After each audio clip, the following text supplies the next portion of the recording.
Shut up and sit down.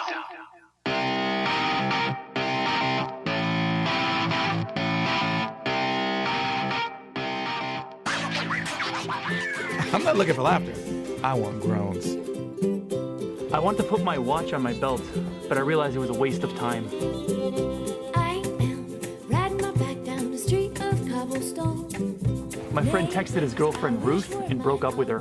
Man, he's ruthless. You are listening to the Dialed Podcast with Matt Legrand, Evan Price, Lance Heffler, and Jake Von During. Silence is golden. Unless you have kids, then silence is suspicious. I burned my Hawaiian pizza today. I should have had it on a aloha temperature. Someone just stole my mood ring. I'm not sure how I feel about that. I went to a party last night and everybody had a cold. Yo, it was freaking sick. I was trying to figure out how lightning works, and then it struck me. I am riding my bike down the street of cobblestone.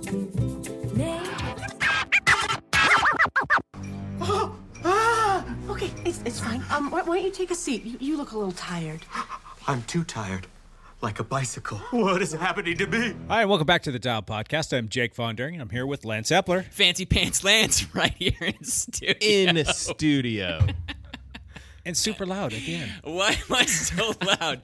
Lance, shut up. That's what is going on in all your brains, and I hear that quite often. You can almost hear it through the radio waves. You can hear it through the radio because it's digital, but I'm don't worry screaming. about that. I feel like I need to be screaming. Sorry. Evan Price 2.0. Oh. We do not have Evan Did Price we, did we upgrade? Did we upgraded. On We've got Jesse Tonkinson here with us in the house. What's up, Tonk? What's up, everybody? Thanks for having me. I'm younger, better looking, and definitely have a better mustache. Climbs Yes, you a touch do. faster, too, yeah? I think you're faster than Evan, too. That's probably true. What's funny is he knows how to work, at least 1990s technology. Potentially... He does do technology better with from the 2000 era. I mean, potentially. The beautiful thing is he is sporting a fabulous mustache that I hope that I have had a little bit to do with inspiring. Have I been inspiring that just a little bit, Tonk? Absolutely. From the Strava post to the Instagram, the world infamous mustache of Lance, no pants. I'm rocking the all natural though. I mean, I can appreciate the wax, but it keeps it a little more in control. He does have little wings on the side, not quite as curly or as glorious as this is all natural. There's no product enhancement here. If you keep coming on the podcast, you may earn yourself a little fisticuff wax. That's right. Wax free since 93, huh? Is that when you were born? Or maybe even after that? 94. 94. Guys, Tonk is 25 years old. 25. My son is 24. Years old as my son. Well, Dad? Lake's been Dad? on the podcast. Dad. Father, son? he had nothing to do with the genetic potential of my mustache. Let's just make that clear. Genetic potential. Excellent. To Tonk's right, Matt Legrand. What's up, ladies and gentlemen of the internet? You guys are looking pretty decent. So we'll just say that there's 2 out of 4 mustaches in this environment today. Yeah, that's about right. Sometimes it's 4 out of 4. Sometimes it's 1 out of 4. But today it's a nice even 50-50. I had an honest talk with my wife. Was she like, Yesterday. seriously, we need to have a talk? I don't know how it came up, but I'm like, honey, do you really hate the mustache? And she said, honey, yes. I really hate the mustache. Yeah. It is so bad. Why do you keep it? And I'm like, it looks like funny. Know. If you're gonna go over there and give her a little kiss, it's almost like it wants to give her a hug. Like Yes. it will hug her face with its little arms now that stick out. Might tickle her ears a little bit. Yes. She recoils. I'm like, do you want me to shave it? And she said, this is her quote, I'll never tell you not to shave it. She just leaves it up to me. So it's like a catch-22. I'm stuck in the Got to read between the lines. Yeah, it needs to come off. But I don't know what I'm doing with my I think life. you have to see what's going on with cyclocross. You need it for cyclocross, but you can't. I mean, if you're not gonna have cyclocross, then yeah. This took 6 months to grow. It wasn't like I could just What else pop it out. You got nothing but time. That's true. That's true. Lance, what are you sipping on? I have the key lime LaCroix. Evan's not good, here yeah. to ask us what we're sipping on. Evan's not here. I thought he gave that up. What you got there, Matt? What's that? Looks like you got some. This is my favorite beer that I snuck out of my fridge for my wife because she also prefers this beer. It's called Wonderlust from Breakside. Should we preface that we're not recording this at our normal time on Monday at noon? And that's It's cracking open a cold 8:30 a.m. on a Monday. Yeah, it is Saturday afternoon, Saturday evening as we're recording this. We're recording a couple days early because our fearless leader, Jake Von During, is going under the knife on Monday morning. Yeah. I want to ask you about that because I didn't realize it was coming up so quick. I didn't either, to be completely honest with you. I was, just kind of working and kind of flying through stuff, and phone call comes through, and I just think it's another client calling up, and it actually ended up being my doctor's office, and they're like, hey, you want to come in for surgery on Monday? I'm like, well, last we spoke, you were telling me that it wasn't going to happen until probably August, and it ended up, oh, sorry, we got a repelling spider behind me. Can you catch him? Anyhow, so they called me up and asked me if I wanted to come in for surgery on Monday. I'm like, oh my God, I don't know if I can do that. There's just so much going on here. Right. The lab is hopping, you guys. You guys come in here. There's a lot happening. During the week. It's busy here. Bikes busting through the doors. Yeah, there's just stuff going on everywhere. There's people that want bikes, man. Yeah, and they said that they actually had 2 cancellations, one on Monday, and then they said another one was on the 24th of this month. And I'm like, oh, that would actually work better. As much as I'd love to come in on Monday and get this done, I think the 24th gives me a little bit more time to prepare. Can I talk to the doctor just so I know exactly what to expect? Sure. We'll have him give me a call. Sure enough, he calls about an hour later, chatted with him on the phone for a few minutes, and he said that he wants me to have this surgery on a Monday. Because I need to go straight into physical therapy the next day. It's like, you're not going to be happy with that. It's not going to feel good, but you need to get into physical therapy ASAP to maintain range of motion so that the whole shoulder doesn't freeze up. So the 24th was the middle of the week. That wasn't going to work. Yeah. And basically, long story short, I had to kick it into high gear and get everything prepped and ready to go for going into surgery on Monday. You're kind of screwed, too, because you don't know any good physical therapists. Yeah. I'll be seeing Evan on Tuesday. Hopefully he doesn't break you. Break me. Yeah, exactly. But it was just kind of a nuts afternoon. I was up to my eyeballs in work, and thankfully I've got some help here now. And I was out running around and getting EKGs done and blood work and COVID testing and filling out all my pre-op authorization forms and going to appointments. So that was a kind of a crazy Friday. Interesting though. Yeah, that was Friday. Okay. Yeah. So. Wow. Yeah, that's fast forward to today. We're recording on a Saturday instead of Monday. Yeah, and that's why we brought in the Tonk to be with us because and we want him to come on the podcast anytime, really. But Evan is committed on weekend nights. He's Zwifting. Yeah.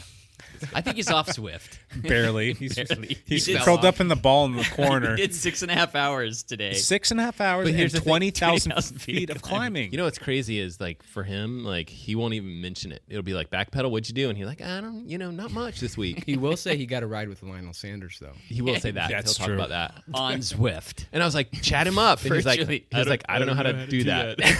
Man, you're killing me.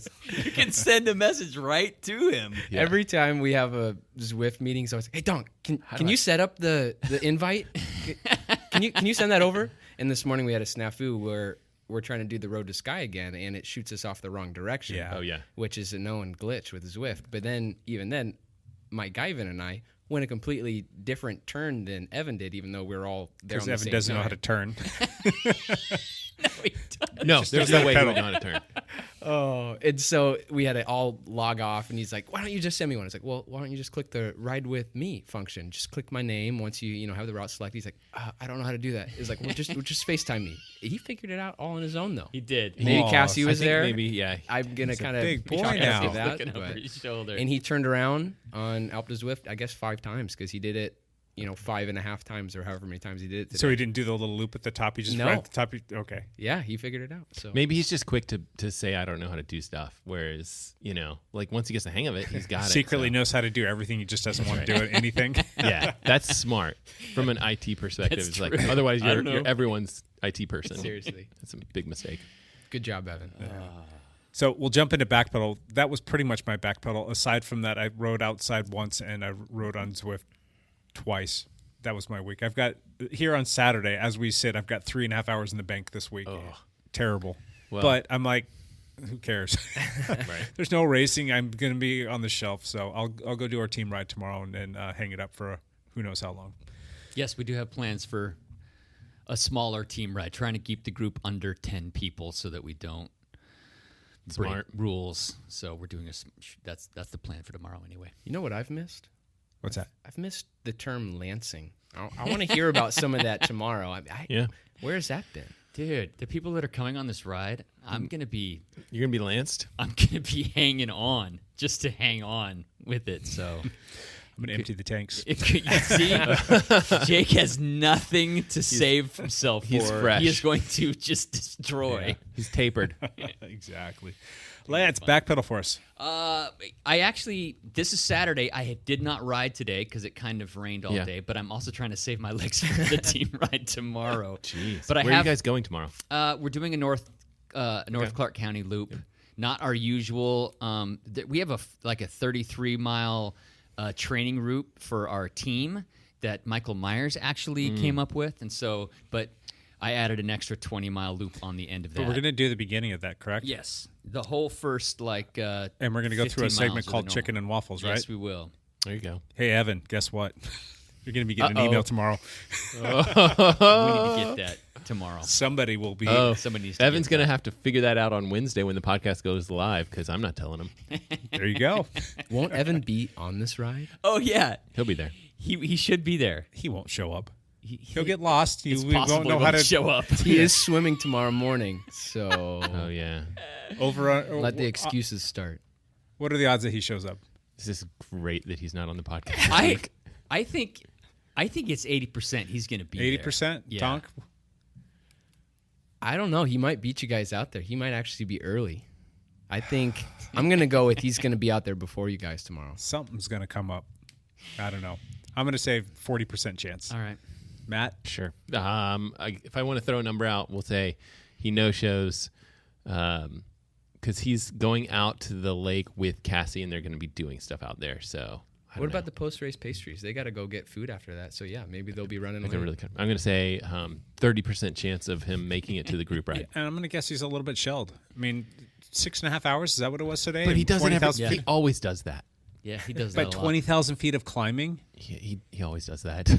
It's Zwift climbing, though. It's like you Still, just it's lock still an in. effort, though, because he wants to get up those in a No, respectable he amount works. of time each time. It's not. I'm not saying he doesn't work hard, but he always works hard. And then the next day on Sunday, like he rode what it was that he did the same thing before, 6.5 plus hours on Zwift, and then he rode 15,000 feet of climbing on Forest Home Road, right? Sure. So that was that last weekend? I mean, he does 24 hours a week. I'm not surprised. He puts so much stuff into the weekend too. 'Cause Always his week is pretty thick. So Yeah. That's crazy. Well, I'll go on the record that I hope he shows up. I hope he I shows want to up. ride with him. But Yeah. I don't know. We'll see. Drop him we in can't person. tell him if we're going for it at the end. Somebody's got to lance it at the end There you go. of that segment Yeah, if he's there. We got to go hard on it. I don't think Done. he has a big sprint. So No, maybe not. Well, he did a race yesterday on Friday, like he usually tries to do, and he averaged 5 watts per kilo for a 20-minute race. And for 20 minutes, he's great. But like, then there's the not sprint gonna at the come end around. because he did the Crit City Yeah. one and max power 550, I just don't think he's going to come around. which is not either of far you off guys. in his 20-minute average. No, So he's got one speed, huh? It's a triathlete. Yeah. That's what It triathletes have works. to do. Yeah. It's working for him. Yeah. What else you got, Lance? Anything else? I've put in 12 hours already. I'm hoping to put in 4 more tomorrow. Sure. So that's the plan. I actually had a pretty good week of riding. I rode every day. I got a KOM every ride I did this week. Wow. But that was because I was cherry picking some KOM so that I could feel good about myself. But I think that's all I had to share. I did ride with my wife a couple of times, which we had a great time. And so that's it. Your wife has been on fire with her Instagram. Bradley. Oh, yeah. Brandy Hepler Art. Go check that out. Brandee Hepler Art. She is so freaking talented. She's got some amazing stuff, and she's now just decided to start sharing it. Oh my God! It's like every day. I'm like, all right, she's gonna run out of pictures here. Nope, they just keep coming. She's got so much stuff. It's pretty cool. Yeah, good job, Brandy. It's pretty cool. Hey, Tonk, you want to backpedal? for sure. Got about 8.5 hours on the bike this week. 2 virtual baby showers done. What is that? Virtual baby showers. It's when you have a party on Zoom. Zoom People give party. Zoom party. Yep. So Annie, she's, what is it now? Where is she? Yeah. She's got 63 more days. Wow. Till August 15th, our 7 due months date. ish. Yeah.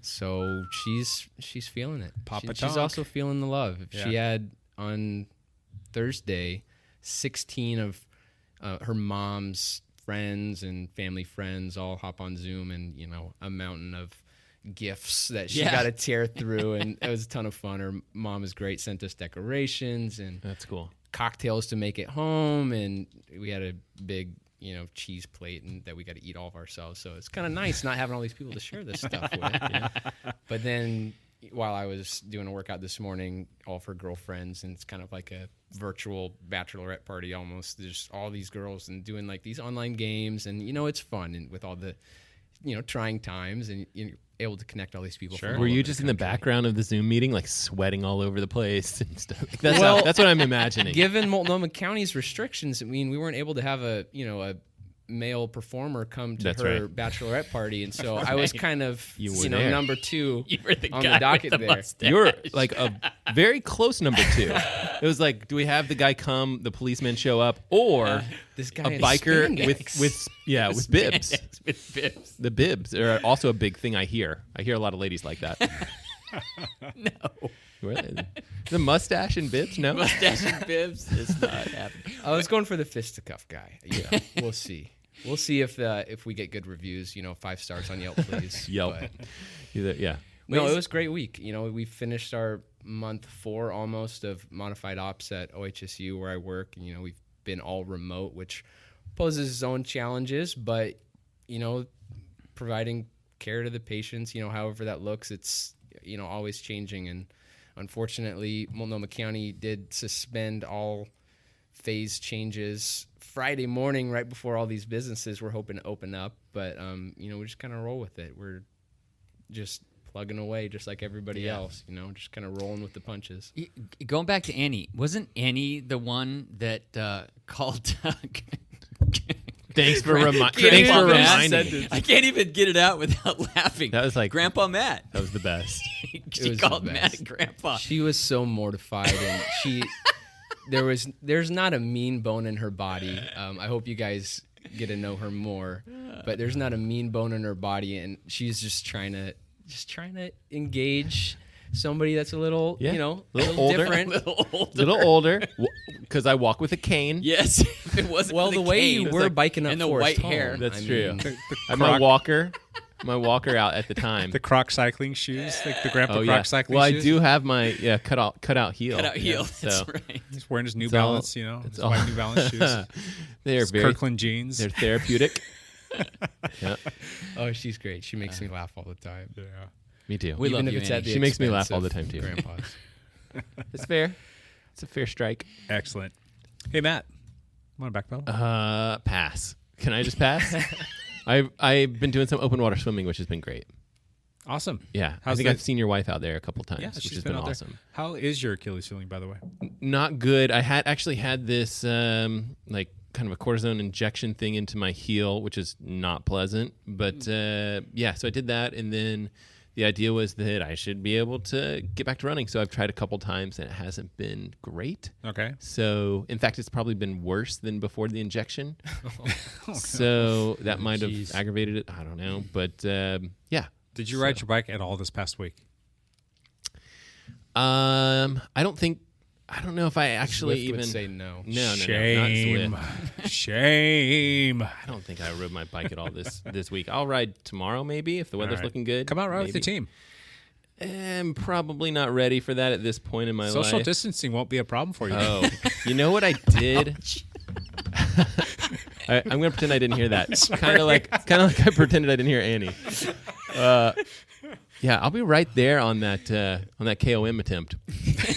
With glass bottle. There was one day that I just rode up and down my street, which was retarded on the bike.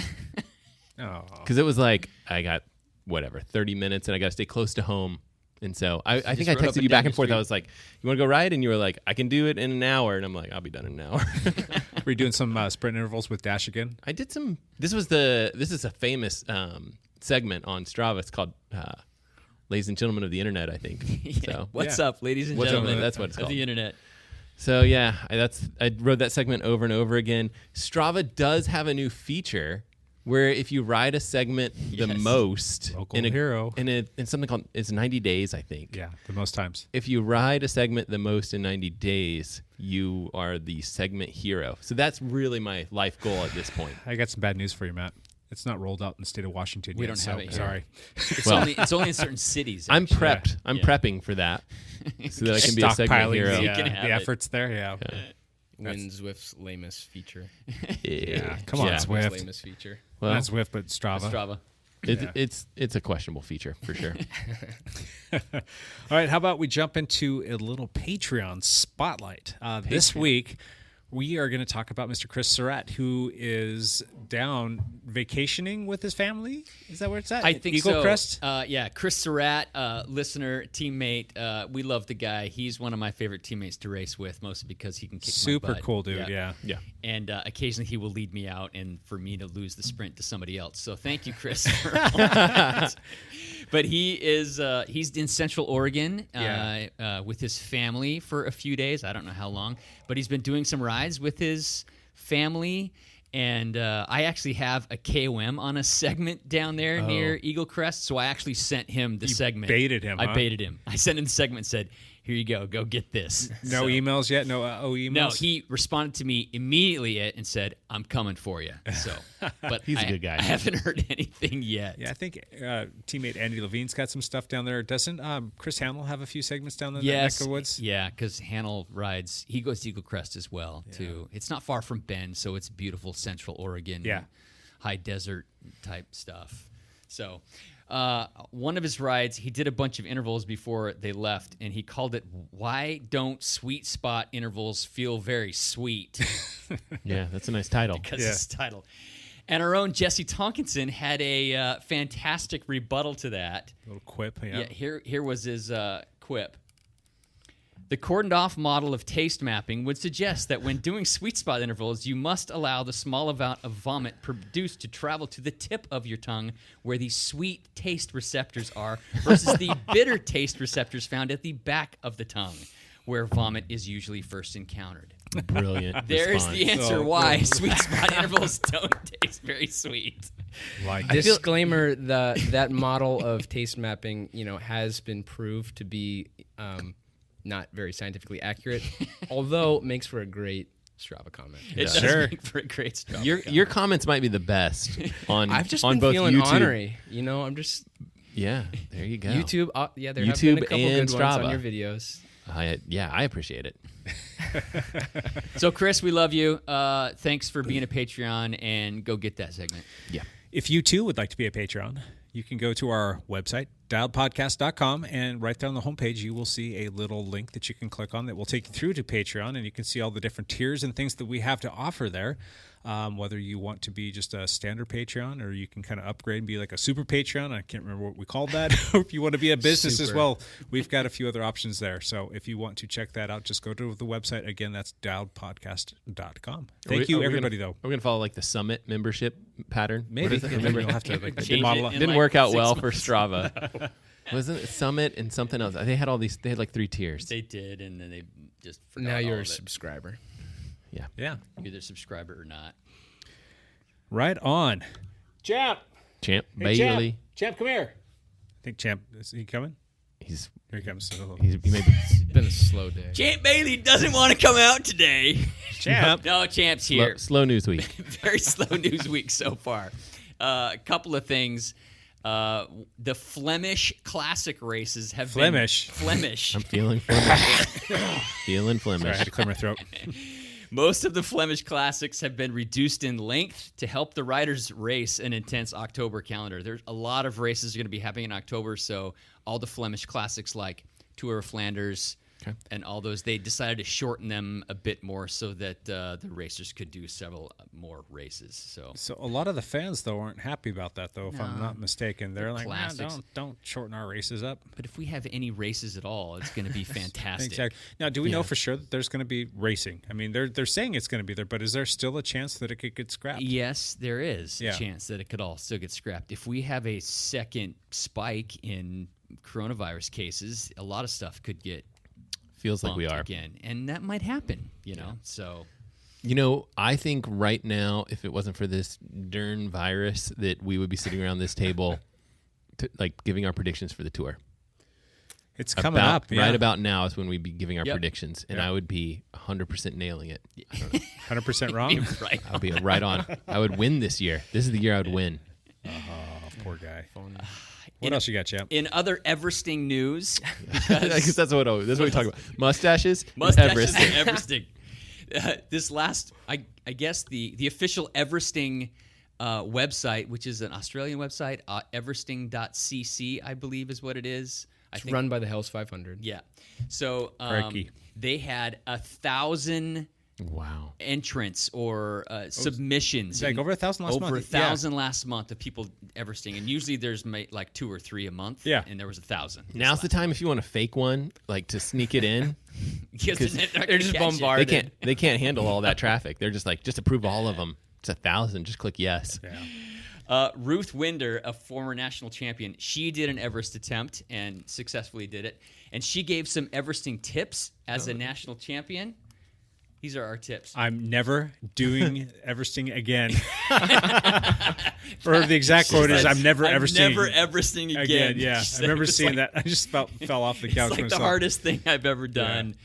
She's like, it was just too much. So Tonk is still planning on doing it and training for it. Exactly. I was going to segue right into that. Now, Tonk, you and Evan are planning to do that later this month. Why don't you kind of tell us what the plan is, when it is, and some of the things that are going to come out of your effort from doing that?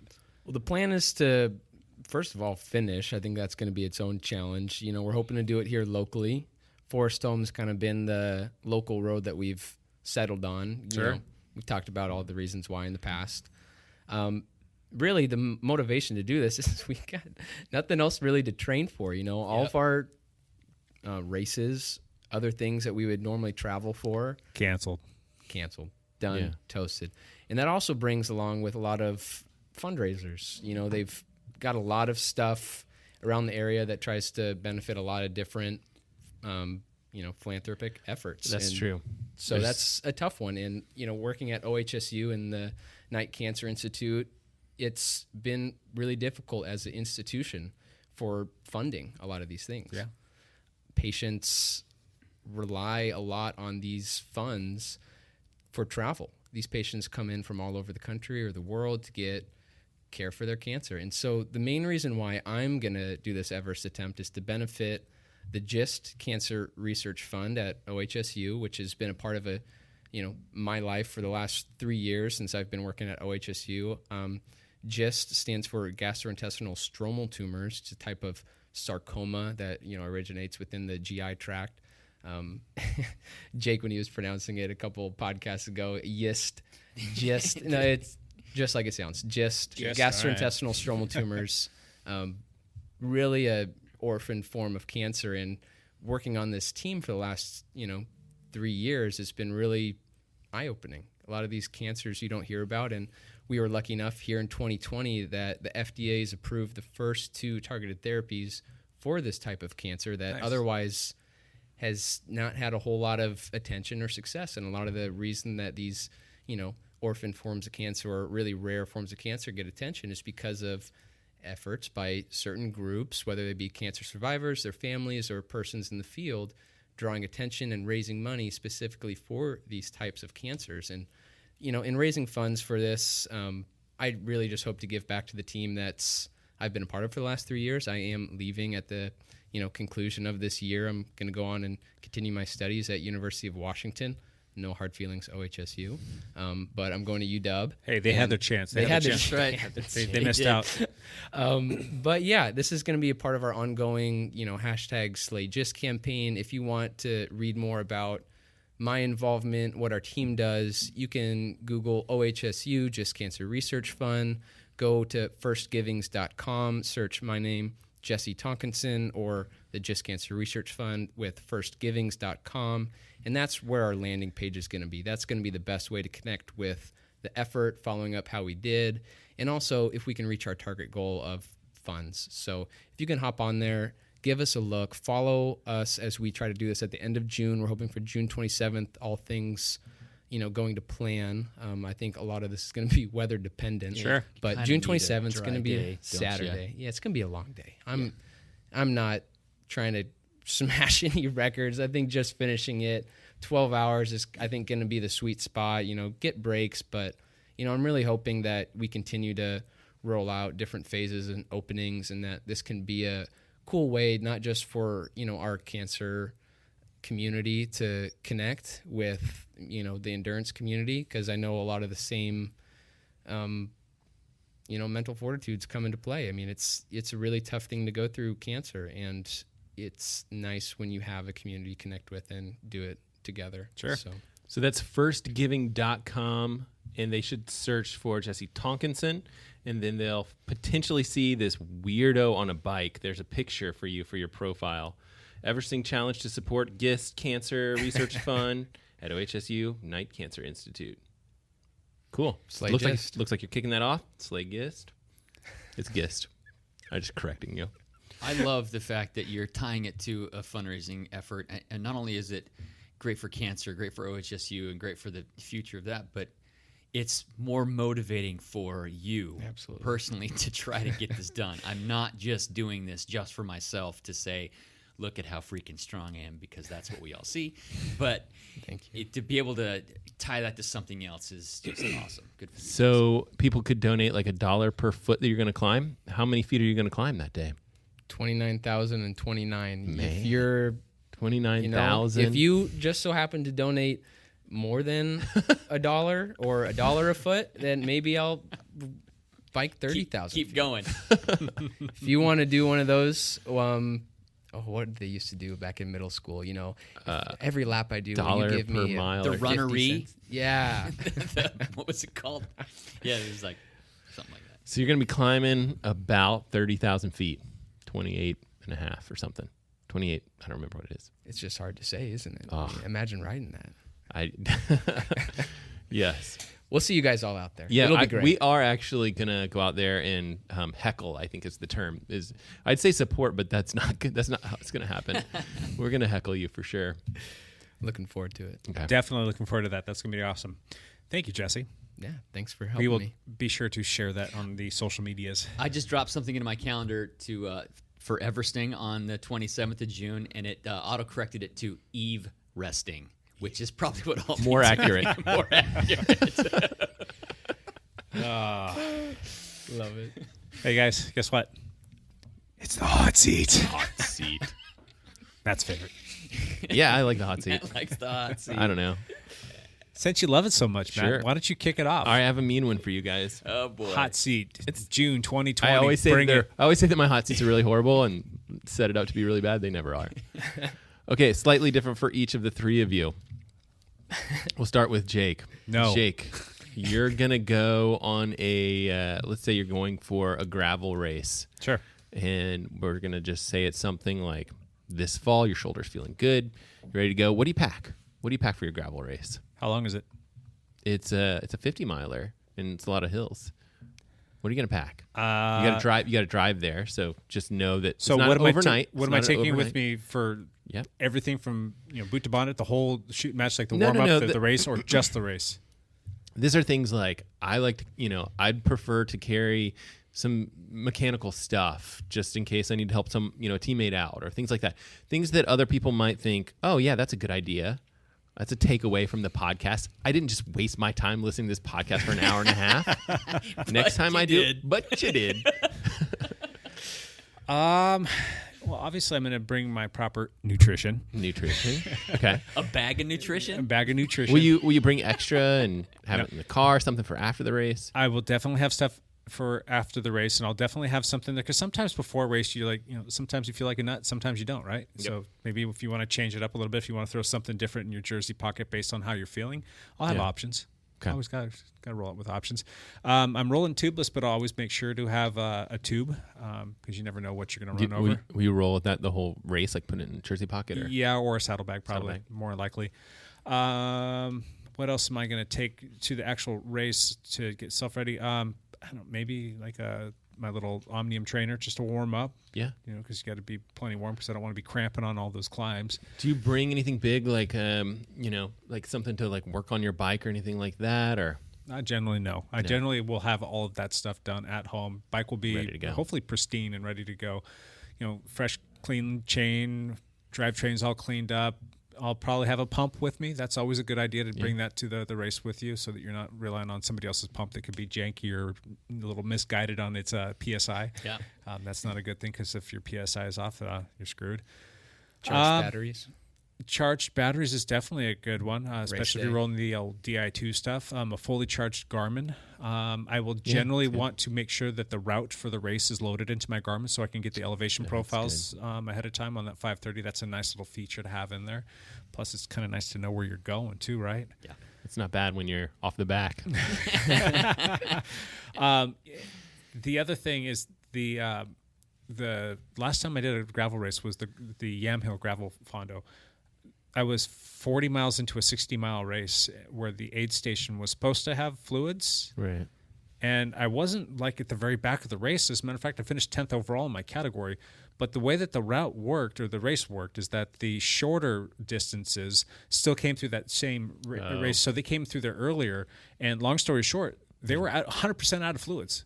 I was 100% out of fluids. That's not a good mix when I was kind of like... I remember you cramped really bad after that. Yeah, I did. I started to cramp. So I would probably want to get a lay of the land in terms of like, if there's going to be shorter routes that are going to be going through there, and I know that they're going to maybe hit that before I do, I might want to pack an extra water bottle just in case. So, All right. Good answer. yeah, I think that's about it. Mr. Hepler. Yes, sir. Yes. Same question. Yes, Cyclocross. Cyclocross race. Same question. What do I take with me? Besides mustache wax. I take a good chain wax Yeah, there you go. and a good mustache wax. Can you mix The real the two? question is, what don't you wax? That's right. Have you tried chain wax inside your I mustache? have not. Oh, man, that would be glorious. A little squirt, Molten a little speed smooth. wax. Squirt me a little squirt. Squirt is the Squirt chain wax chain of wax. preference. There's like molten speed wax, right? That's some good stuff for your... Anyway, Anyway, I take the adventure van with me to a cyclocross race. which means you have everything. And it is pretty much decked out with everything I need. So it has a pump, it has a bike stand, it Spare has bike. I have my race bike and a pit bike, and the race bike is tubeless. The pit bike, it has tubular tires on it. So I have a couple of different options there. I make sure the batteries are charged. I always take a trainer as well, Do you? because Okay. cyclocross race is 50 minutes, 45 yeah. minutes to 60 minutes of full gas. Which trainer do you use? Because it's nice to have a lightweight one when you're I doing that use the stuff. Omnium. The Omnium? Yeah, the Feedback Feedback Omnium, yeah. Sports Omnium, Yeah. where you just your rear wheel is like on a roller. Yeah. And you That's a good one. Your front, yeah. So Perfect because it's light, easy to travel. It Everything's packs already down. indexed. yeah. Oftentimes, if I get to a place where where there's an open area to warm up, I won't use the trainer to warm up. I'll warm up on the road if I can, but you run the risk of flatting or something happening. Do you do anything in addition to just going out and riding? Do you go out there and do your jumping jacks, your calisthenics, your jazzercise out there? I don't To warm up the body? jazzercise, but I do make sure I do 3 or 4 hard sprints Okay. before I start, because when you roll into the pit, when the whistle blows, it's full gas. Right. And the first half a lap of a cyclocross race is actually pretty important to get if there's pinch points in the race somewhere where things could get strung out. So being up near the front is kind of important. So, Yes, sir. So I guess I take all that stuff.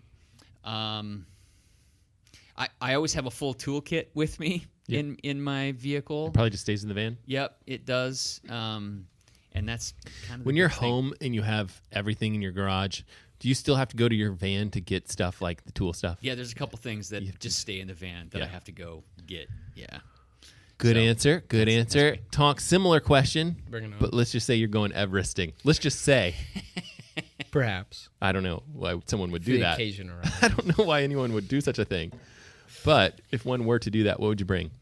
I would definitely bring Annie. Yeah. I couldn't do it without help. Tell you what, all the stuff I've been reading, you got to plan to be out there for 12 plus hours. Yeah. That much nutrition and water. And you can get cute with it and only fill your bottles up halfway. That way you're carrying less weight and get hand ups. And, hopefully the person's in their chair and not taking a nature break. It does in sound the woods, cute. but- That does sound cute. Get cute with it. This is just a reminder while you. Just let The quote, I'm never Everesting again. And I hope to be able to say that because I actually finished. But So you're who going to knows? bring lots of nutrition or food, as some people call it. Some people might call it that. You're going to bring lots of waters. Waters, I love scratch mix. You like scratch? I Yeah, think I the like passion scratch. fruit's going to be my go-to, but also just plain water. Are Sometimes you going to bring real food? Bring real food. Our teammate Mike Guyvan's concocting a special rice bar recipe Oh, okay. with That'd be good. chopped dates and other nuts, and then you got like the savory and sweet, and he makes one with bacon and eggs also. And so hopefully you get some real food down that's simple. Yeah. I love fig bars. You get a big box from Costco. That's great. Yep.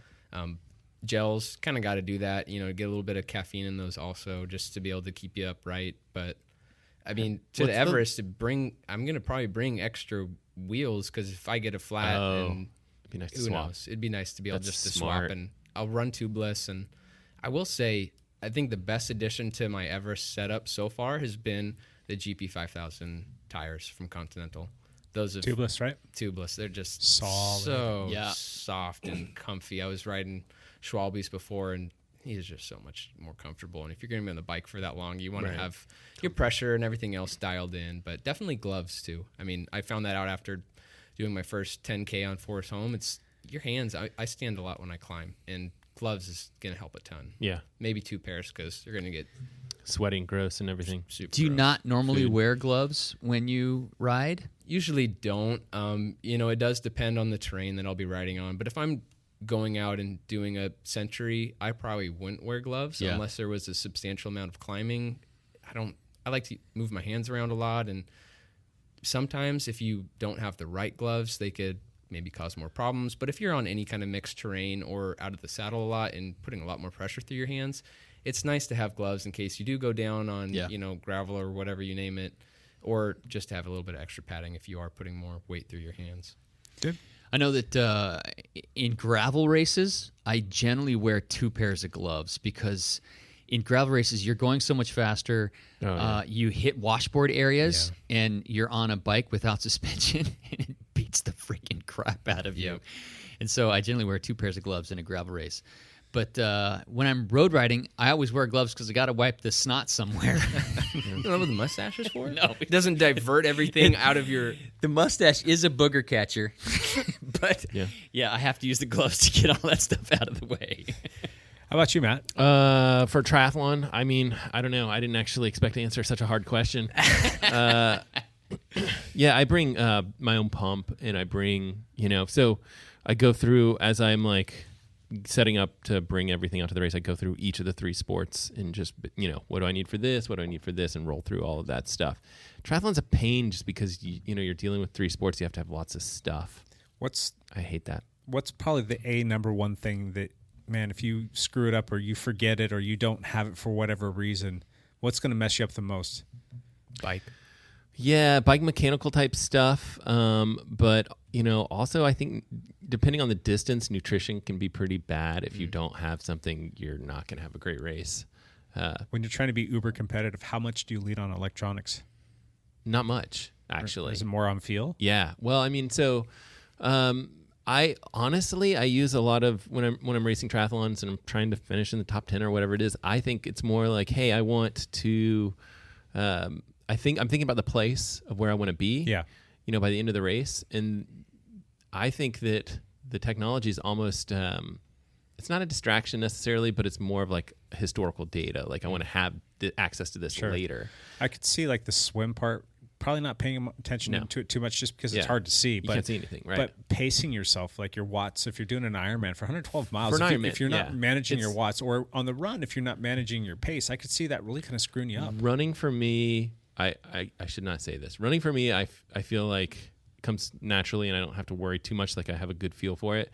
That being said, I have completely screwed up the run, even after having been running for 20 plus years, right? Where it's like, oh, I should have. I went. So I did Ironman Arizona, and got off the bike. Fastest bike split I had ever done off the bike. Got off, started running, and I was running pretty well, and I was like, I feel good.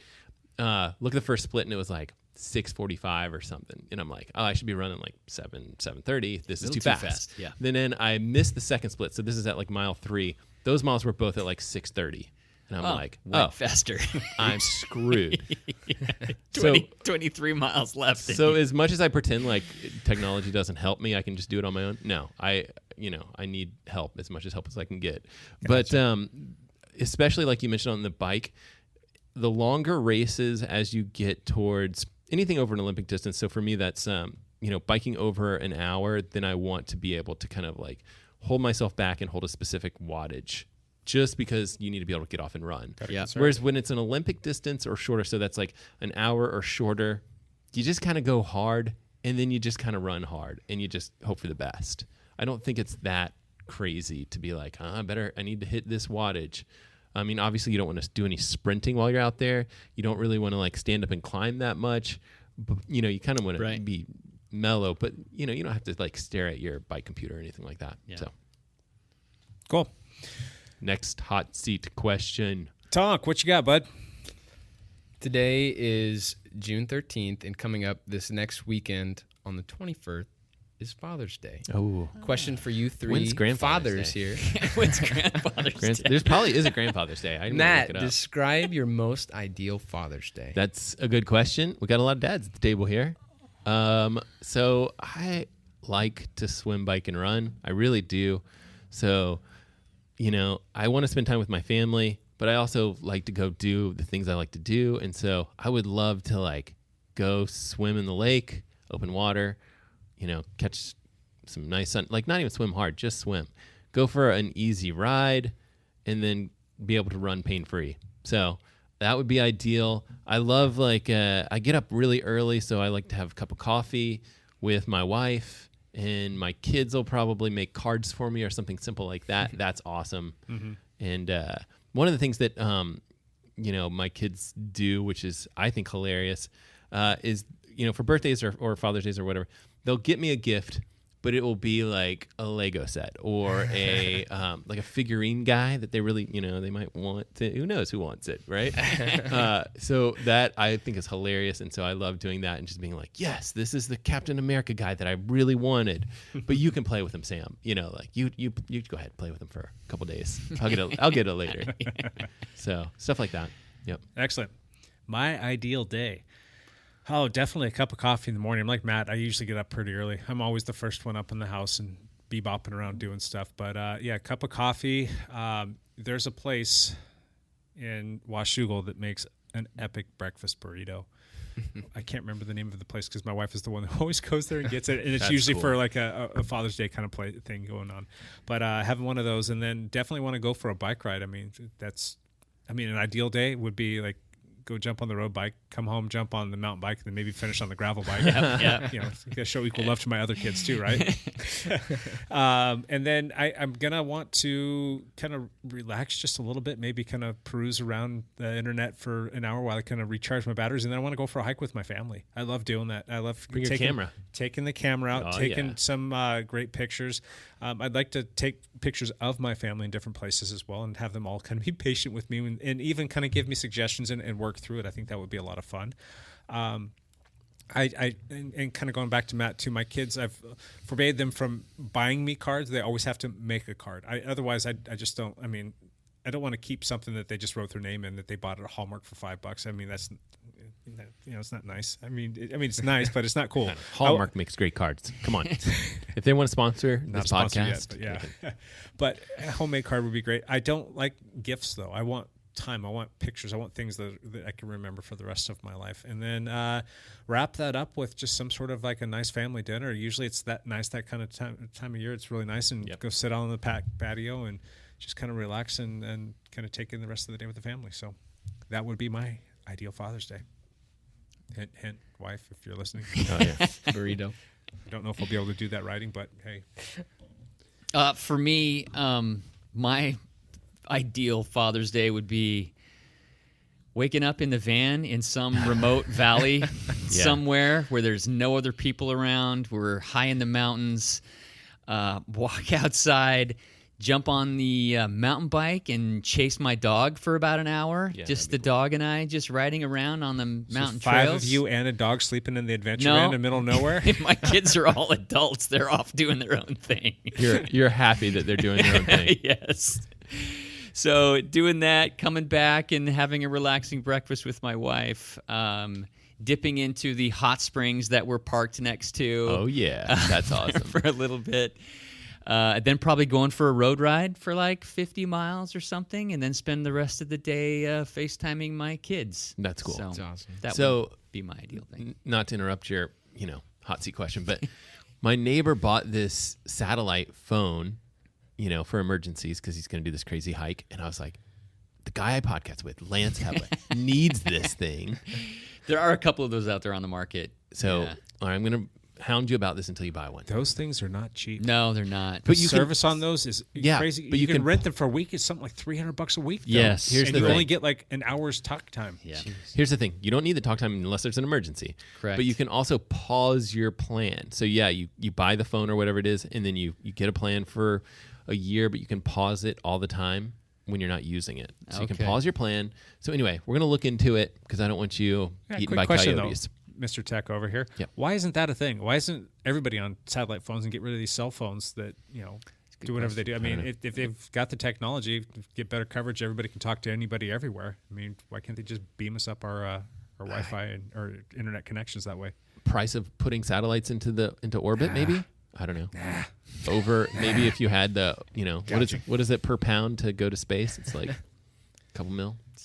Elon sent a roadster to space. I mean, can't we throw a satellite? Yeah, come on, Elon. Just one satellite should do Just it. have him figure it out for us. Yeah. Thanks, guys. Tonk, do you want to answer your own question? I'm not a father yet. No. Yeah. Hold out. What are you man. going to do next year?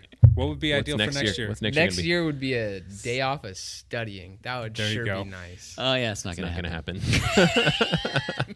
Man, I've been there. We already know it. Book in one hand and some butt wipes in the other one, right? That's gosh. right. Yep. That does lead me to another one. This one's just for Lance to roll off the adventure van. Oh, where are you headed next? I wanted to know. I highlighted this one. I don't know. That's the thing. I love that answer, though. If I had my choice, I would have left a month ago because we're not doing anything. But I felt like it was irresponsible of me to go travel around when we really have been asked to stay home. And so, but where would you have gone though? That's the thing.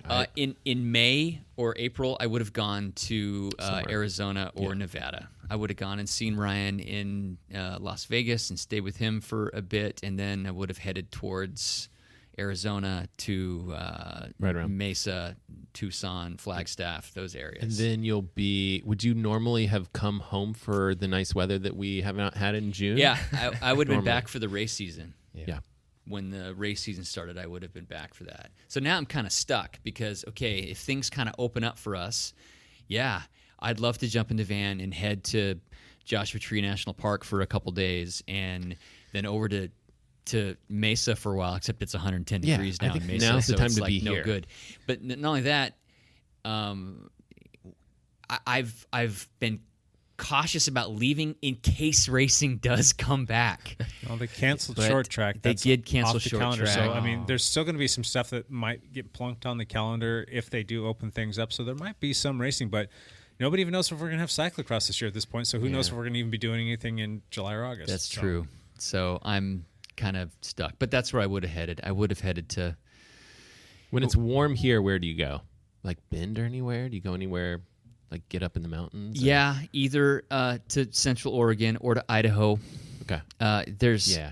if it's too warm here, if you get up into the Sawtooth Mountains around north of Boise, like around the Sun Valley area, it's like 70 degrees there. It's because it's 6,000 feet, and man, you can just find some ridiculously beautiful canyons all to yourself. You need that satellite phone, buddy. You need that satellite phone. Get that satellite But if you pick the right one, there's still cell signal in a couple of that drives a lot of where we camp for the night, whether we have cell signal or not. Right.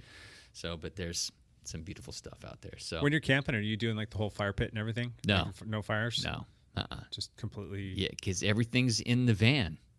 So it's just me and Brandy and the dog. So we literally, You don't sit by a campfire and play Kumbaya. Kumbaya on your acoustic guitar and sing campfire songs with Brandy and Piper? if Now it's that you July, have a mustache, though, things might be Get you a cowboy Harmonica. hat? That's a harmonica mustache. harmonic. Oh, yeah. sometimes those areas, July and August, not good times to have campfires in national forest land.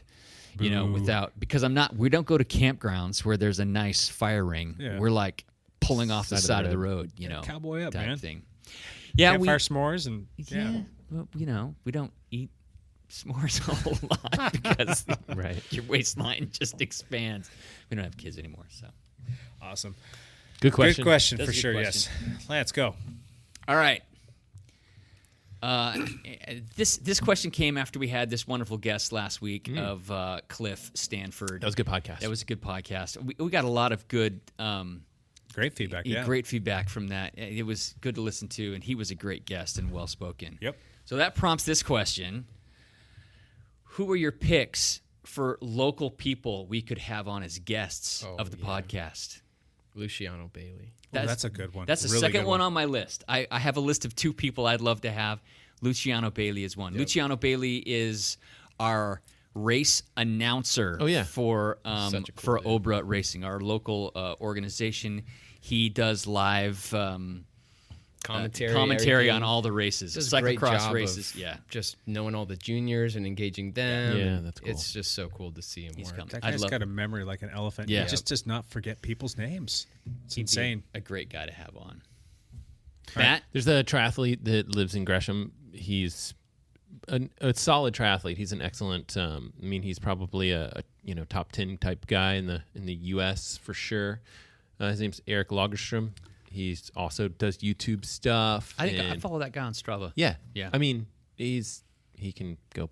You probably have some of the same routes that you guys do, Yeah. right? So he's solid. He loves to bike. He loves to do gravel stuff. He loves to do all the things. He likes to get out on a van and go adventuring. And so That's you cool. actually might like his YouTube channel because he does that with his girlfriend that's pretty serious, who's also a pro triathlete. Very cool. So so he would be fun to have on the podcast someday, and we can maybe make that happen. We'll see. Jake? That's a good question, Lance. There's one person that jumps to mind, and it's just because I tell him this all the time. I'm going to get you on here one of these days. It's going to happen, and he keeps saying, nope, not going to happen. He's one of these guys that he's got a wealth of knowledge. He's pretty skilled in a bunch of different places. He's got all kinds of like fun little like quirky details that he knows about a lot of different things. Teammate Sean Martin. Oh, yeah. He would be great on the the climbing podcast. Martin. So he's got the climbing Martins. he's got a neat perspective, and I know he's listening to this right now, and he just went, "Oh no!" So He would be great to have Called on the out. podcast. Yeah. called out for sure. In addition to him, I'd like to. I don't know if this is a good thing or a bad thing. If it's me setting myself up to get like eviscerated, but my wife. I honestly think it'd be fun for us to have all of our significant others on the show, and I think we my would wife be eviscerated for sure, but that would be fantastic. She I'm not looking forward to that. She listens to the podcast too, and I still to this day like really you're listening. She's like, yeah. She's like, I want to know what you're up to. Gotta I'm like, keep all right. tabs. So, but I think she's kind of like quietly hooked. But I think other Yeah. teammates, Chris Hannah, would be fun to have on. Shabadoo. Yeah. oh, Shabadoo would be fun. We had him on briefly. We at had that him team on training at camp. yeah. team training camp. Yeah, You guys would that also couple be years. eviscerated with him on. yeah. He's got a sharp wit, Yes. I kind think of he. Matt Legrand-esque. I think when the microphone's on, he like mellows out a He little. does bit. turn it He down. turns it down a little bit. Whereas I'm way too stupid to do that. Like, anyway, Awesome. How about you, Tonk? He said Luciano. Oh, was that Luciano? Yeah. Okay, so we all did our thing then. Lance, who's yours? Another one that I thought would be very interesting would be Molly Cameron. Okay, yeah. Molly Cameron, transgender athlete here in the Absolutely, that'd be great. Portland area. Still competes in the men's field. Yep. But has run a team for several years. Actually, ran a bike shop for several years. Raced on the national level. Raced internationally. I think she would be really interesting to have on the show too. So, yeah. I think a couple other, like, there's a couple of promoters out there that I think would be entertaining to talk to. Some of them are just funny and entertaining and just talk, tell you everything. Like Mike Ripley from Mudslinger Events would be a good one.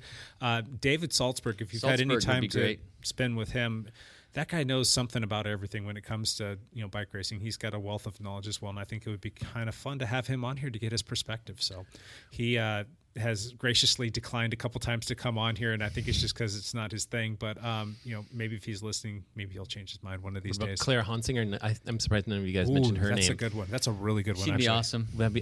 It seems like that's a no-brainer. She would be awesome to have on during cyclocross season. Would you say that she's probably the biggest star in terms of cycling in the cycling community here in the Pacific Northwest? Definitely in the Portland area, I think, for sure. I mean, who's bigger than her? She's relevant. She's definitely, as Evan would say, more relevant than Lance at this point in time, I think. Maybe. Lance Epler. There's a couple racers from the Seattle area that race internationally on the Sunweb team. Evelyn, what's her name? She was just on Pace and McKelvin's podcast. Seattle's their own country now, though. That doesn't count. Sorry. Anyway, cool. Anything else? Anybody else? I think that's it. I might sick our de facto producer on contacting some of these people to see if they can get these people on. I might. Brandy, you're hired. Yeah, Brandy might do that. Oh, for Brandy us, will do it. She's a lot more convincing than the four of us. All right. You guys want my question? Yep.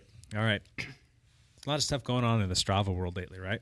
So let's pretend that you are the Strava CEO and you get to make any changes you want. What features do you add or remove to Strava? Give you a second to stew on that one.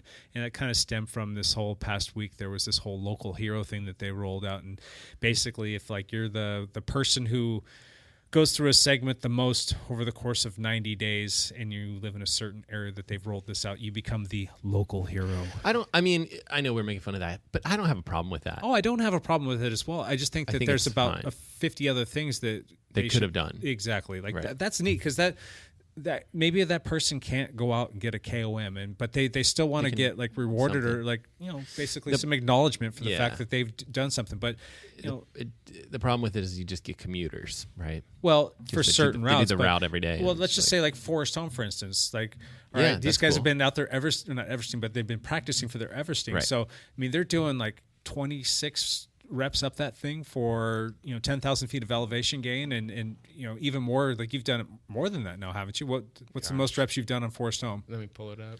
There was like an app where you would like check into restaurant and something, you would become the mayor if you had been there enough times. I can't remember what the app was. Do you remember what that was? I don't remember either. Square something maybe, or I don't remember. I remember what you're talking about. Yeah, some listeners yelling right now at the radio. I've done 34 total reps. So it might be kind of fun for someone like Tonk, who is doing this on Forest Home. You're the mayor of Forest Home, by the way. There's maybe like 4 or 5 other people out there that are training on as well, and like he can kind of pound his chest a little bit. So I can kind of see that be fun. But if it's just because you're riding on Mill Plain here in Vancouver, and you ride from Camas to Vancouver more than anybody else because you're going to work at downtown Vancouver or something. I don't know. I don't know if that's cool or not, but. So I think if I was CEO, I would immediately be like, "Hey, we are a social platform. Mm-hmm. Yep. So let's bring the focus to that, right? Like threading comments. We've talked about that potentially before, where it's like, hey, someone comments on something and I could reply to Tonk and not reply to everyone. Like that, yes. Sometimes I don't reply because I don't want to get 47 other emails. Yeah. Right. So definitely the commenting thing, like focus on social aspects of it, right? This is what I love about Matt. He's got this whole like app thing down. So what else, Matt? Are there others? I mean, not just one. If you've got like a list of them, what else? Right. So again, same thing where this is this is going to sound a little bit stolen because I think one of our podcasts a while back, we had this part where you could have, we interviewed a company that was like, you can come on as a coach and talk through a specific workout and scroll through all the metrics at the same time, like live feedback. Bretta, thank you. I didn't.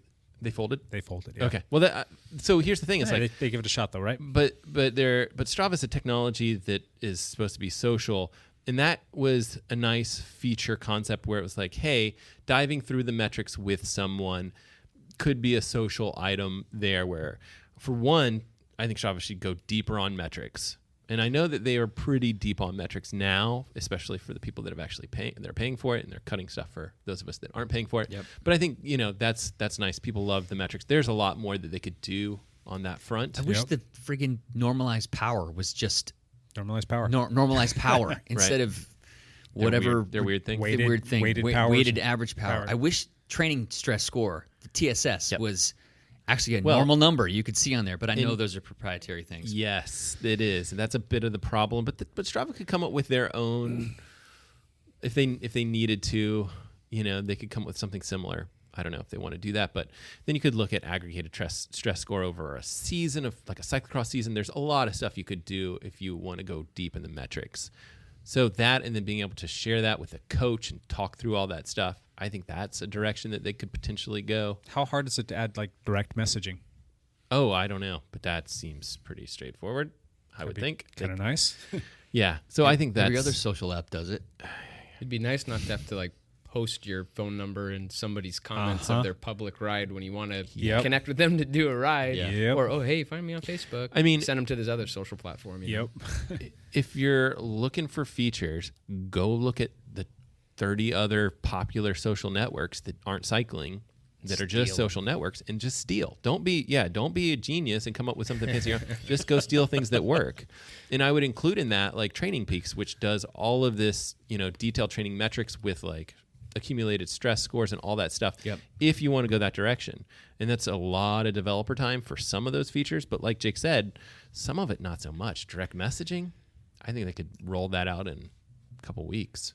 Here's the one feature I just wish was easier, and I know Garmin has tried to do this and it's really been hit or miss, is if you're connected with other Strava people, I wish that it would simply come up live on your head unit where those people are. So Garmin Connect has this convoluted way to connect with people, and it just doesn't work very well. I wish it would just pop up. Thursday, I don't remember what day it was. Thursday, I rode out to Multnomah Falls, or not to Multnomah Falls, but up to Crown Point. I rode out to the Columbia River Gorge, and on the way out, teammate Jordan Rickards got within like 200 meters of me, behind me, and we missed each other. And I was 30 miles into my ride. He was 15 miles into my ride. We could have ridden together for like 40 miles together because we were both kind of going the same direction. We didn't know it until I checked the flyby afterwards. I'm like, oh my gosh, we just missed each other. Like literally barely missed each other. And I wish if you're riding along, I would have seen, oh, Jake is actually 3/4 of a mile away, and he's riding right now. Do you guys do this ever where you're like, I know Lance is out riding. I actually do this. I think might have been like last weekend or something. I'm like, I know Lance is out riding right now. He's going to loop around this loop. I'm going to wait 30, 40 minutes and then be like, then I know where he's going to go. I'm going to go up that route, and hopefully I'll run into him. But we have Find a Friend. We have Find a Friends where which does that. Right. But with Find a Friends, I mean, I'm only connected with like 15 people, you know? And whereas if I was connected, I'm to the 400 people that I follow on Strava, and if they follow me back and I follow them, and it was a simple way for us to see where we were while we were riding. Yeah, it'd be nice to just have the ability to turn that on and off. Because if you have a bunch of people who follow, you don't want every Tom, Dick, and Harry knowing where you're at. But if you're able to tick a box that shows that you want to allow that to for that person to be able to see where you're at, then that'd be great. The technical difficulty with that is your Garmin computer obviously doesn't have a way to upload your location. Right. So it's going to be up to your phone. It has to use your phone. And then there's some issues with that as well. Like typically Apple can do it because it's Apple, and they can be like, hey, you're looking for Lance, like I'm going to get his location right now and give it to you. Yeah. So but other apps can't just do that. Gotcha. So That would be really useful to me. you can do some things like if the app is running in the background, or if the application is open and live and stuff like that, then you can be, you can be sending up your location as much as you want. So it is possible. It's just, it's one of those things where it's like, how many of us are going to have like the app open in their phone, in the back of their jersey? So it's not easy currently. So it's a matter of what Apple will allow people to do, getting their location and stuff. And that's Apple, and Android's slightly different, but similar as far as security and keeping your location private and stuff like that. Right. This one should be easy. Disclaimer, I accidentally paid for a ride with GPS year subscription, so there goes my $80. But the reason why I had signed up for the free trial is because I was trying to do this route that Robert sent me. But I wanted to do it in reverse. Can't do that through Strava. Yeah, you're right. I just want to flick a button like Ride this with in GPS reverse. has. About face. Yep. Go. Just do it backwards. That would be so easy and awesome. It's a good idea. Yeah. Makes sense. Yeah. For sure. What do you got, Jake? Anything? Well, there's a lot of people out there that will go do rides, and they'll go chase segments. And even for myself, I've got maybe like 2 or 3 segments out there that I own, and because there was vehicles involved, I might have been going faster than I should have been going. But I don't want to make the ride completely private, because I was riding with people, and I don't want that to be something. I wish that they would make, and I would call it the good sportsman button, where you can recuse yourself from a segment. So your ride still stays there, but you don't have to go edit the. Lance and I were talking about this. Like last week when you did Matt's favorite road, I could have easily come around you, and had I done that, I would have taken the KOM from you, and I would have felt bad about that because I did about 1% of the work. If I had come around you, and I didn't come around you. for it. So but we all decided that that's fair. We did. Yeah, we talked about what's fair on you can Strava. call it and what's fair, but you would me have personally, refused it. I would have liked to hit that button. Like, hey, you know what? I don't. I wouldn't hit that button. I'd be putting my TT helmet on, my pointy helmet on, and I'd be out there.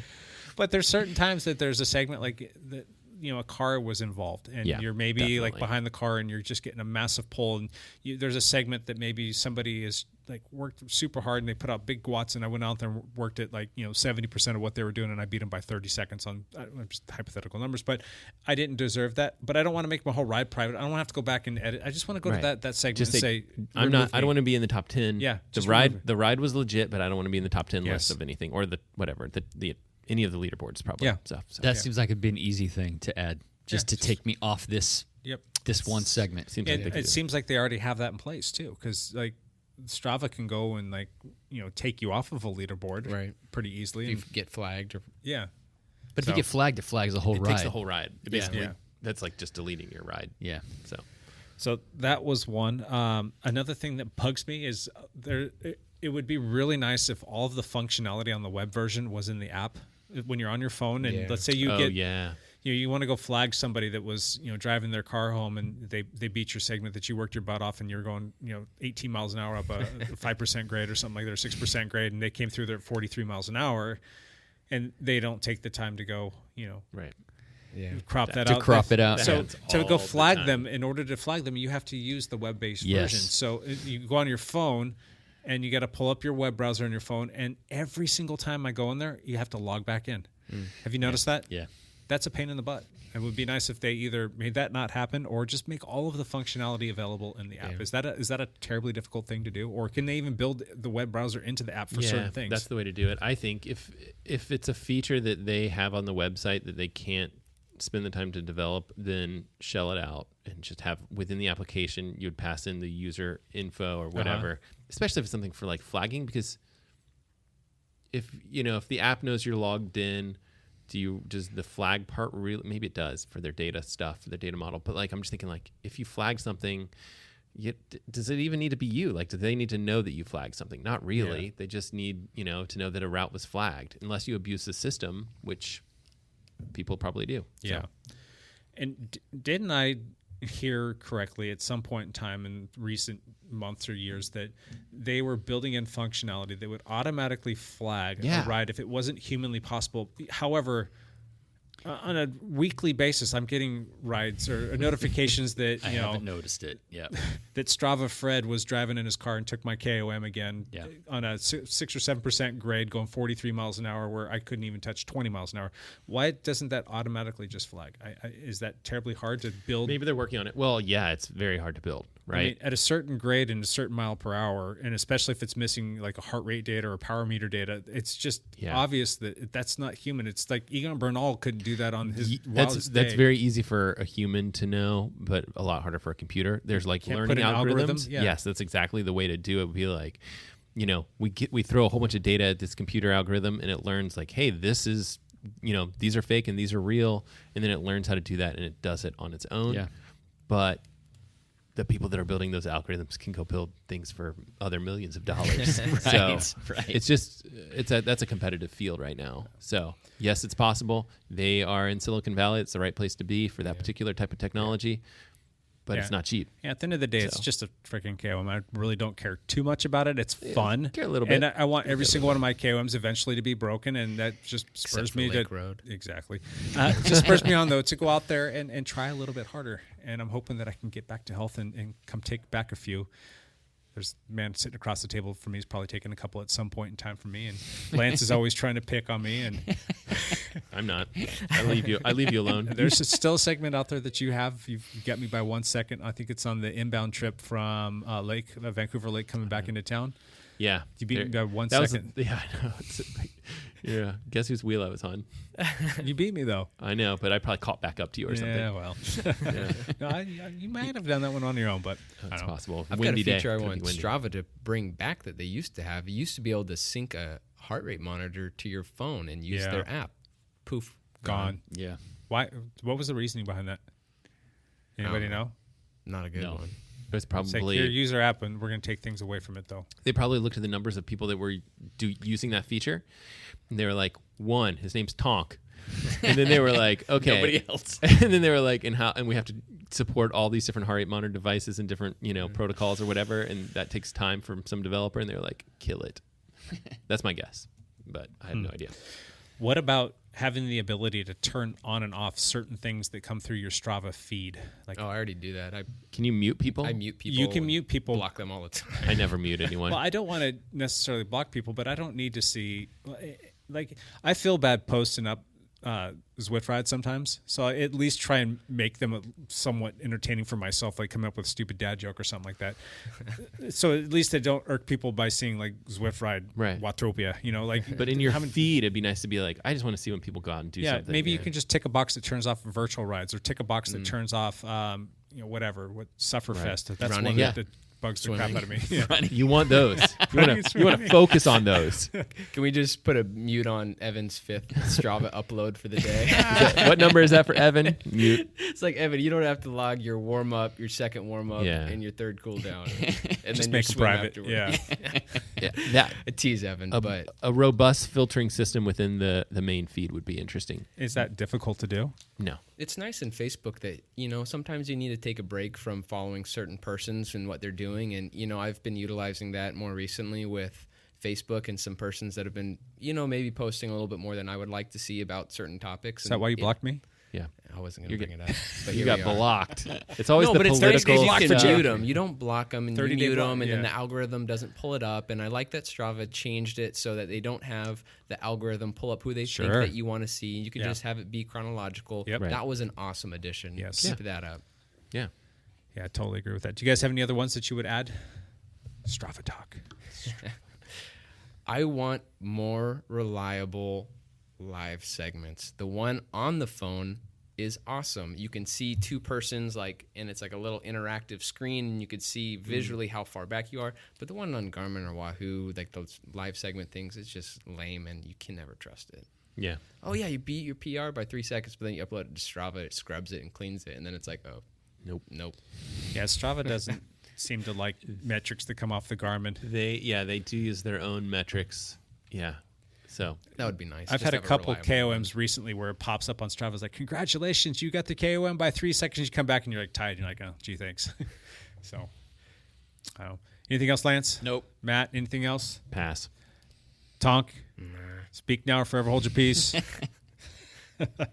I think that's it. Hot seat out. Out. All right, let's jump into one last thing. Matt, kick us off, please. I posted a video this past week. You guys should all go check it out. It's about watches. My watch is famous now, Matt. Your watch, Jake. I borrowed Jake's Phoenix 6 Sapphire Titanium Edition. And I compared it to the Garmin 945. And it's a fun video. It's out there. You should check it out. Especially if you're in the market for a watch, you should just do your research. Looking for one for Father's Day. I don't know. Yep. That's a pretty bling gift. I don't know. It is Just a very do a bling handmade gift. card. But what's interesting is there are a lot of Father's Day sales going on both of those watches. I think it's $50 off on the Garmin 945 and $150 off the Phoenix. That's a killer deal. It's a pretty killer deal. Yeah. And there are links on the site or channel or video, but they do go to the dialedcyclinglab.com. Yeah. And Give us a shout. there's a slightly better deal on that site. Yes, sir. So if you're in the market for a watch, that's the way to go. Always drop me an email. Yeah, I'll take that's care true. of you. That's true. Hey, Tonk, one last thing. Everesting Challenge, June 27th. Give us a follow. Firstgivings.com. Search Jesse Tonkinson or Just Cancer Research Fund. Find us, follow along, and if you feel so called, it'd be awesome if you could help us out and raise some money for this cancer fundraiser. Okay, Thank you. Cool. Quick question: are you guys open to spectators? So long as it's Socially distanced spectators, or just please come out. falling in When line we're- with what the state Yeah. mandates When we're are. like throwing beer at you and things like that. If is you that can good? also throw like a Lysol bottle, Okay. Awesome. Then it's you good. taking hand ups from always. known people. Always. All right. You could stick $1 anywhere you want. Ah. I got your dollar right here.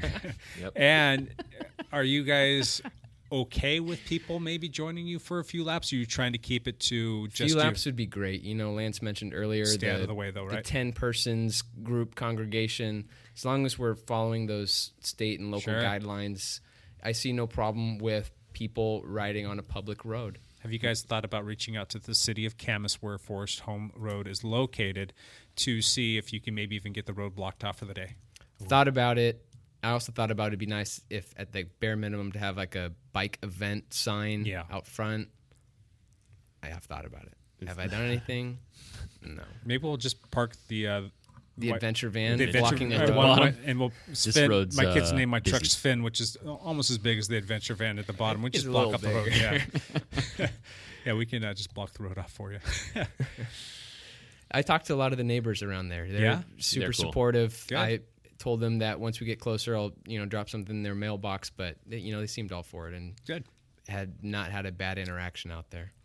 Yeah, remind me. Maybe we can reach out. I'm obviously living in the city of Camas, so maybe I have a little bit more clout with them as a citizen of their contingency or their constituency. Maybe I can help you out there. We do have kind of a big That'd be team, awesome. so maybe we can use that as a little leverage. Hey, Lance, one last thing. One last thing, my thoughts and prayers with Mr. Jake Von During as he goes under the knife this Monday. Best of luck. I guess when you hear this, I guess if Jake actually manages to produce this and actually get it out on Wednesday after his surgery, That you'll was a know success. that it actually went okay. So I hope for the best. Good luck, Jake. Thanks, guys. It's going to be crappy, but I don't know. It is what Rebound it a is. sponsor yet? Yeah, they should lot of be. business. Yeah, a lot of business for sure. My one last thing is, can you guys please keep me motivated? I am kind of beside myself. I've been I hate talking about it. I really do, and I don't want to make it a common thing. Like, oh, there goes Jake talking about his shoulder on the podcast again. I get tired of it. I just want to move past it. But at the same time, this past like couple days has been like kind of trying on me. I'm probably not in the normal mindset. I've been a little like touchy at home, maybe been told. That's because you only rode 3 hours this week. That too. But I need to stay on track. I need to stay motivated, and I want to make sure that I'm not just like tuning out everything. I want to get back on the bike as soon as I possibly can. I need to make sure that I'm still eating well. I don't want to get back on the bike and be 220 pounds and like, crap, what happened? How did this happen? So keep me motivated, please. Will do. Right. I'll make fun of you. Nope, I got no problem doing that. Poking fun. So Awesome. That is a wrap. Jesse, thanks for coming in today, man. Thanks for I having me. appreciate you doing Anytime. that on short notice. Any parting shots from you guys to Mr. Evan Price? Anything you'd like to say to him in closing here? Price, you've been replaced. 2.0. Evan Price out. Yeah. No, but really, guys, thank you. I hope that as I continue my education, I did join a group called Medicine and Cycling, and nice. got nephrologists, orthopedic surgeons, and a really cool group of people that all love cycling, and so that's a cool community. Love it. And would love to come back from time to time and talk about different articles I've been reading or Nice. When will training you introduce strategies. yourself to the Spokane community with a bunch of emails to Yeah. local Strava folk there? New lease does start July 1st, so maybe that 4th of July weekend could have some fireworks. I don't know. We'll see. There you go. I have started following some local people on the leaderboards. Sure. One of the persons was a Cat 3 that I was going to be racing against at Baker City, so Okay. hopefully we can connect and find a good group. Find We somebody to ride with. Yeah. have had some people reach out to me about other teams in Spokane, and Justin Wagner used to live there too. yeah, it was part of the ODZ Yeah. Spokane cohort, but Cool. no, be So repping all my orange up You're there. gonna Don't be worry. you're gonna be in Spokane for like 2 years, and then back in Seattle for 2 years. Is that kind of the plan? There's a lot of different factors. First Okay. 18 months, it's all your didactic book work for medical school and that kind of stuff, and that's Yeah. all in Spokane. The end of second year, which is the summer, and you start all your clinical rotations, and those can take place just about anywhere in the 5-state region that Oh, okay. UW operates. Okay. I'm hoping to stay put in one place. Yeah. we'll The have fact that Annie you're going to there have a and baby on kid. board will actually have some clout. So Absolutely. that's good. So if we but want to stay in you don't know where you're going to Spokane, be, right? we probably very well could, and I would do all my core rotations at one hospital, either in Spokane or wherever we end up living. And then that last year, that 4th year, it's kind of audition rotations for residency, and so Yeah. depending on what I want to do, where I want to go, could be traveling every It could 12 be weeks. anywhere. Yeah. So All right. Excellent. Good times. How far of a road trip is that? If well, wanted to if come you up there guys and ride want bikes with to you. do a gravel route from Camas, Washington up to Spokane, Washington, it would probably take you a couple days. It's 5 hours from here. If you just hop in your Spokane car is. and drive, it's a pretty easy drive. My daughter goes to Washington State in Pullman, which is an hour and a half from Spokane. Okay. And there's actually an old from like the middle of the state all the way over to Spokane. There's an Rails to old trails. there's an old gravel road yeah. that was a railroad track and you can ride a gravel route like for 80 miles or something. I'm just saying, if you guys want to come out to Spokane, we'll go right around Coeur d'Alene. I was just Yeah. going to say, Just like Coeur a d'Alene's not- 5-minute drive away. Yeah. That was one of the places that we looked at pretty heavily before we decided to move to Camas. So we almost landed there. So I've never actually physically been there, but I've read Gorgeous. and seen everything, and it's absolutely stunningly beautiful. So Would we love will to be have coming to some visit company. Beautiful, gorgeous area, lots of white supremacists. you. Oh, jeez, really? Coeur d'Alene. Northern All of Idaho, really. Northern Idaho is kind of known for Yeah. bunkers. Awesome. I don't know who I just upset, but I just upset somebody. Yeah, someone. Knock it off.